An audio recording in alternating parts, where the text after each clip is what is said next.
it's Jordan. Welcome back to another video. Today I'm sharing 3 Mediterranean diet inspired recipes that are sweet.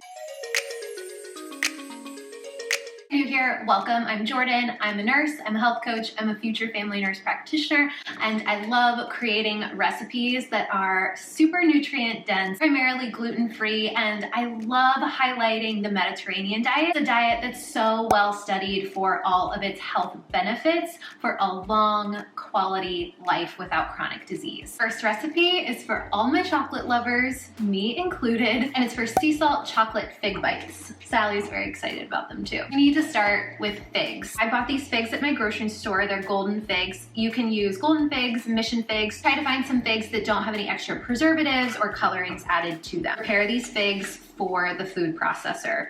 And so a lot of them have like a little stem on the end. You just pop that off, and we're just gonna give them a rough chop. I have about 8 ounces of figs here. Dried figs and fresh figs are a really traditional fruit in the Mediterranean diet. For 1 fig, you get close to 4 grams of fiber, and that's really good soluble fiber.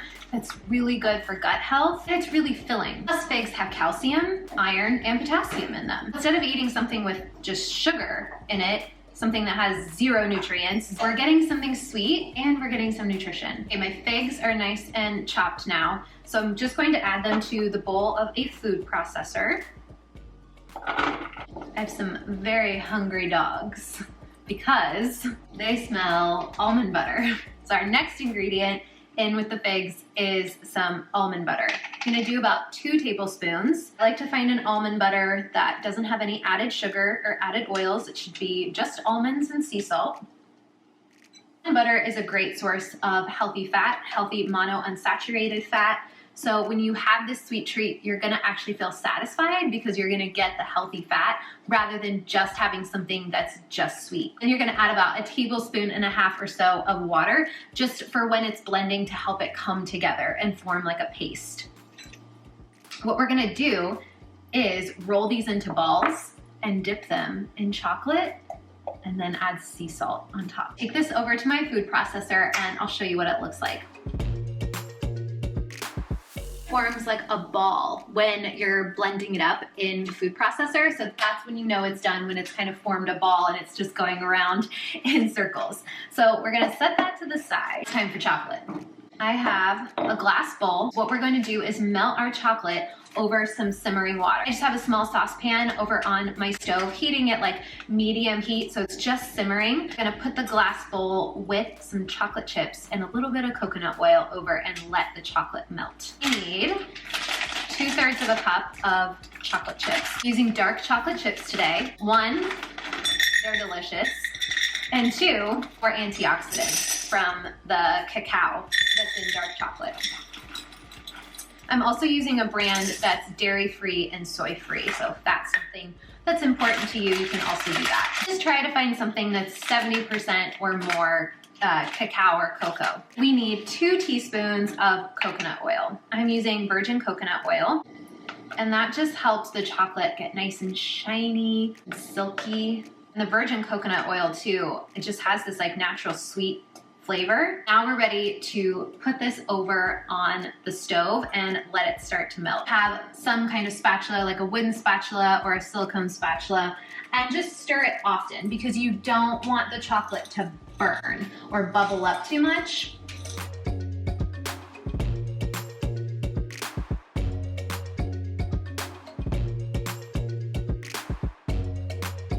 My chocolate is done. It took about 2 to 3 minutes. Get over to my little sea salt chocolate fig station. This chocolate.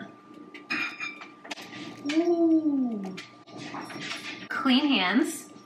We're going to take our fig mixture, about a teaspoon size, and I'm gonna roll it into a ball, just like that.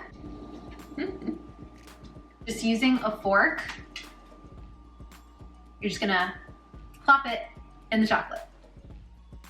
Then, once it's all covered in the chocolate, pull it back out with the fork, let the excess chocolate drip a little bit, and you're gonna transfer it to a baking sheet lined with some parchment paper. We're just gonna do that until all of the fig mixture is made into balls, dipped in chocolate, and to finish it, use some flaked sea salt. You're just gonna take a little bit of this flaky sea salt and just top it right on top. Okay, I've got some fig balls to roll.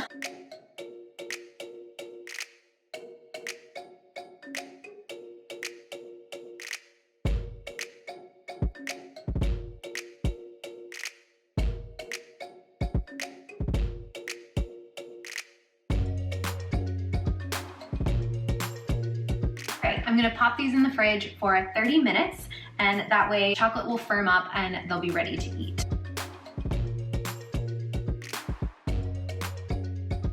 Now it is time to make my orange tahini spiced cookies using one of my favorite ingredients, tahini, which of course is a very traditional Mediterranean ingredient. It's ground sesame paste, super nutrient dense, full of healthy fats, similar to like some kind of nut butter, but it's made from seeds. These are actually paleo, so they're grain-free. I'm using 1 tablespoon of coconut flour and 1 tablespoon of tapioca flour. Coconut flour is really high in fiber and it tastes delicious.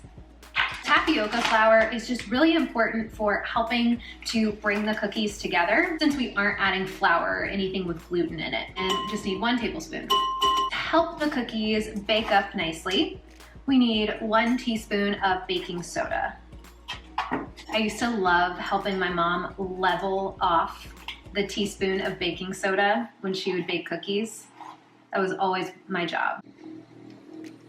Ground cinnamon and ground cloves. These are gonna make the cookies really sweet and a little spicy. 1 teaspoon of cinnamon and just half a teaspoon of ground cloves. Ground cloves, a fun fact, is actually the spice that has the highest amount of antioxidants of all spices. Last thing we're gonna add to the dry ingredients is some orange zest. I said these were orange tahini spice cookies, so of course we need some orange. I just have a plain old navel orange, and I'm just gonna zest it right into the bowl. Mediterranean diet is really known for its use of citrus, so I had to add some citrus somewhere. I think it goes so well with warming spices like cinnamon and cloves. Most of that is zested. I'm just gonna add that all to the bowl. Make sure it all gets in there. I'm gonna whisk the dry ingredients just lightly together. At this time, I'm having my oven preheating to 350. We are ready for our wet ingredients. So we need a cup of tahini for these cookies. This is the way tahini should be, just really pourable. Add that right into the bowl. Make sure we get it all. We do need to sweeten up these cookies just a little bit. So instead of using refined sugar, I'm using a local maple syrup, and we're just using a half cup. I love maple syrup.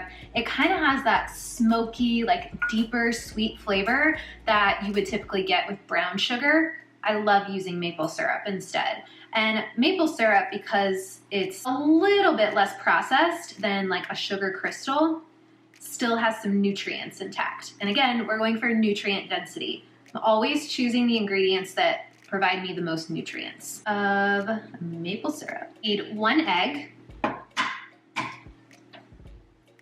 The egg just helps bind the cookies, and some vanilla extract. I like to eyeball it, but it's about 1 teaspoon. I don't think a little extra vanilla hurt anyone. We're gonna add just half of the orange juice. Look at that. Ooh. Using a navel orange so they actually don't have a lot of seeds, but if your orange has seeds, just make sure you don't get any seeds in the mix. Really gonna reinforce that orange flavor. Mix this together.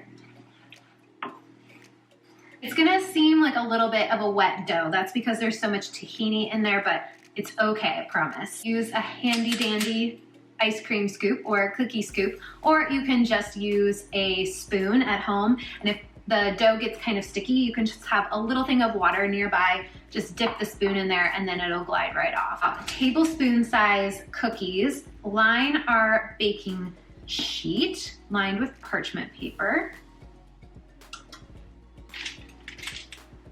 I wish you guys could smell the orange and the cinnamon right now. Oh. We're going to sprinkle on some sesame seeds. Like I was saying, tahini is a sesame seed paste, so I thought it'd be really fun and make them look really pretty to just sprinkle on some raw sesame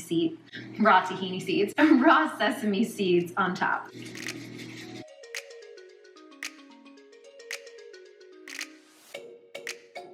They're gonna go in a 350-degree oven for about 15 minutes or until they're nice and golden brown around the edges.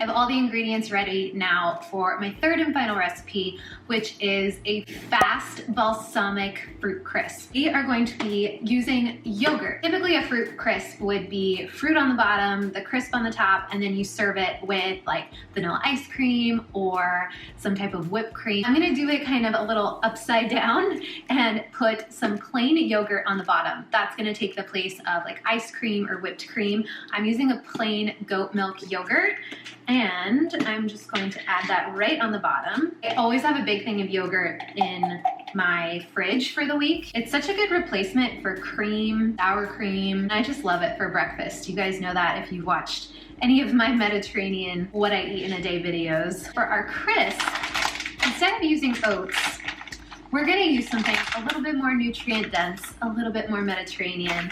We're gonna use some raw walnuts. And we're gonna take about a handful of walnuts. We're gonna add our walnuts to a small pan over on our stove that's just over medium heat. We're gonna toast the walnuts, bring out the flavor, and just make them a little extra. You're toasting nuts on the stove. You just really need to keep an eye on it because they can burn really fast and they will not taste good if they're burnt. I'm just gonna keep an eye on those, and when you smell them, that's when they're done. If you're used to sweetened yogurt, I highly recommend buying plain yogurt and sweetening it yourself. You're gonna end up adding a lot less sugar than you would actually get if you buy the container that already has sugar in it. So if you want, you could add your own like little bit of maple syrup or a little bit of honey to your yogurt. And if you wanna flavor it, like I'm going to, you can add a little bit of vanilla extract. Or if you have vanilla powder, you could stir that in too. A little bit of vanilla. Just gonna stir that right in there. Now we have a vanilla yogurt. I'm going to be using a green apple and some pomegranate seeds. My husband Jack loves apple crisp. I'm not a huge fan. I think it's because I like apples that are cold and crisp, and that's how I'm gonna do it here. But if you're a baked apple type of person, feel free to throw the apple into the stove with the toasted walnuts and warm them up a little bit and soften them up. I am just dicing up about a third of this apple. It was a pretty big apple. The thing I love about this dessert is there are so many textures going on. I make this after my long clinical days. I come home starving, I eat dinner, and you know when you're just still hungry, I make this yogurt fruit crisp. Our apple is gonna go on top of our vanilla yogurt. Ooh, I can smell them. Okay, turn that off. Go ahead and move our cutting board out of the way. I put it in this little teacup. How cute is that? You're just gonna take your toasted walnuts. Yes. Let's see if I can actually get them in here. I'm gonna add some pomegranate seeds. Again, you can use any fruit you have on hand. You can use berries, peaches, and to top it all off, I found this organic balsamic vinegar glaze. We are just going to drizzle that right on top. So you could make your own balsamic glaze by reducing balsamic vinegar on the stove. Like I said, this is a quick recipe to make on those nights when you really just need something, but you want something healthy and special at the same time. And maybe you're following the Mediterranean diet and you really want those flavors. So we're just gonna drizzle on our glaze. Look at that. Yum. We made it. We made all three recipes, and I don't know which one I want to start with. Let's do a taste test. I get some of that balsamic glaze, some walnuts, some apples, some vanilla, yogurt. Here we go. That is so, so good. Let's try this guy. Ooh. fudgy in the middle, almost like a truffle, and then that little bit of salt. Let's try a cookie. Ooh, they're so warm and soft in the middle. One of those cookies with a chai tea or a coffee.